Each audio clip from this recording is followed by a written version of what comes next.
Bom dia, meu irmão, graça e paz.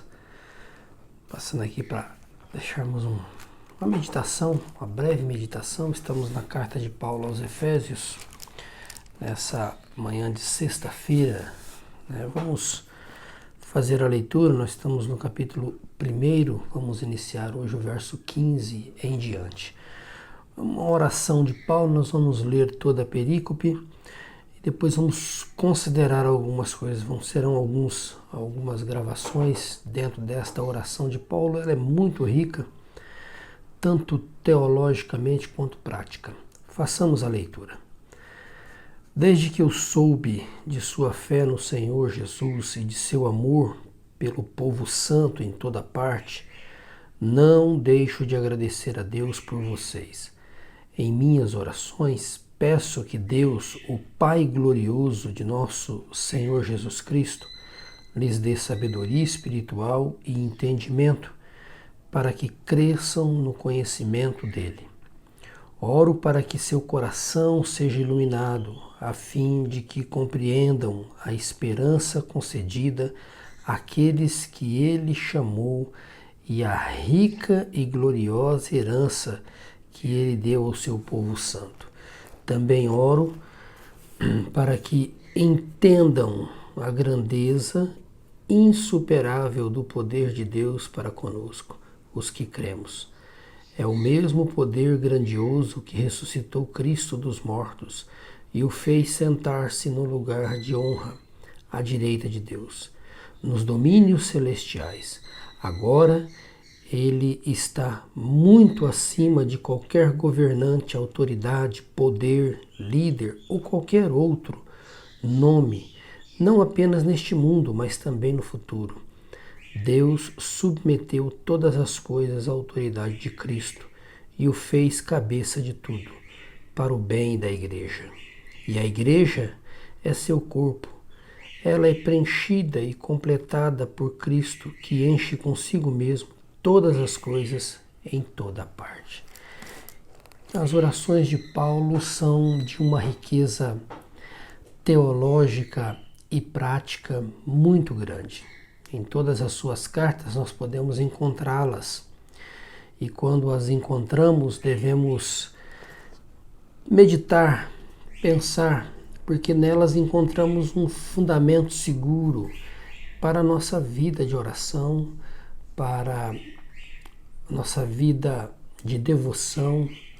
Ela nos dá um roteiro seguro, princípios que devem nortear a nossa vida. Pois há alguns que dizem, e eu concordo com eles, que é possível medir a condição espiritual de uma pessoa, de um grupo, de uma igreja, pela forma como eles cantam e pela forma como eles oram. Essas duas coisas, as duas áreas, duas disciplinas, vamos por assim, elas revelam qual a condição espiritual da pessoa. Paulo inicia essa oração dizendo algo muito importante. Ele fala que soube, foi informado da fé que aqueles irmãos tinham no Senhor Jesus e do amor pelo povo santo em toda parte. Paulo inicia dizendo, olha, eu soube da fé que vocês têm. E observe que esses irmãos estão num contexto de paganismo, eles estão inseridos numa cultura totalmente pagã, totalmente voltada para ídolos, mas lá o Senhor os alcançou. E nessa cultura, nesse meio ao qual eles estão vivendo, em Éfeso, eles mantêm a sua fé em Cristo Jesus, mostrando que é possível vivermos a vida cristã em qualquer lugar, em qualquer cultura, em qualquer cidade, em qualquer lugar. E mantermos a nossa fé em Cristo. Nós não precisamos nos aculturar, não precisamos negociar a nossa fé com princípios da sociedade, com logias da sociedade, para nos inserirmos, é possível mantermos firme a fé em Cristo Jesus. Ao passo que mantemos a fé em Cristo, essa fé se revela em atos, se revela em ações, né? Ela extrapola, ela sai para fora, no sentido de que eles dizem também que, além da fé em Cristo, eles tinham um amor pelo povo santo. E a expressão é em toda parte. Não é só no povo santo da igreja a qual eles estavam, na cidade a qual eles estavam, no local onde eles estavam. Eles amavam a igreja de Cristo, a igreja que está espalhada por todo o globo. Eles entendiam o seguinte: se servem a Cristo, se amam a Cristo, se estão fiéis a Cristo, eu posso não conhecer, mas eu amo eles. Eu posso não conhecer, não ter ciência, né? Assim como nós não conhecemos irmãos, todos os irmãos dentro da nossa própria cidade ou dentro do estado, do país, mas devemos nutrir o amor pelo povo santo de Deus. E Paulo diz no verso 16: não deixo de agradecer a Deus por vocês. Por vocês. É interessante, né? Paulo ora agradecendo a Deus pelaquela igreja. Normalmente as nossas orações são tomadas pela nossa própria vida, pelas nossas próprias necessidades, pelos nossos desejos egoístas, pelos nossos pedidos, que por vezes, Josemar Bessa diz isso, né?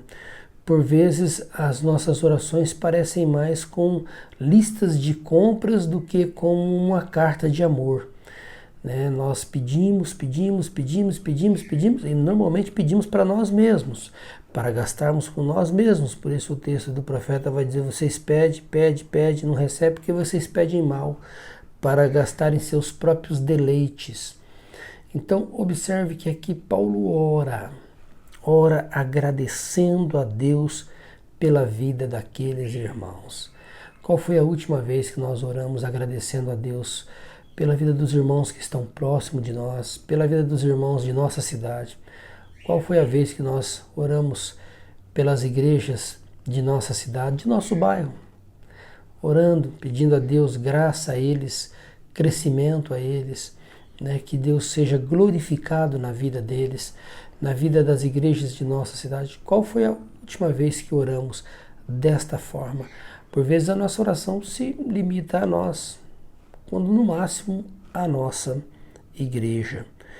E ele diz assim: em minhas orações peço que Deus, o Pai glorioso de nosso Senhor Jesus Cristo, lhes dê sabedoria espiritual e entendimento para que cresçam no conhecimento dele. Paulo aqui nos revela, diria, o supremo propósito de nossa existência. Nossa existência não se resume em ter, em possuir, em obter sucesso, reconhecimento ou fama. O supremo propósito da vida do ser humano é conhecer a Deus em Cristo Jesus e desfrutá-lo para sempre. E essa está na primeira pergunta do Catecismo de Westminster. É o nosso fim, a nossa existência, a nossa essência, o porquê fomos criados para isso, para conhecer a Deus e desfrutá-lo para sempre. Aqui Paulo fala desse Deus, né? O Pai glorioso de nosso Senhor Jesus Cristo,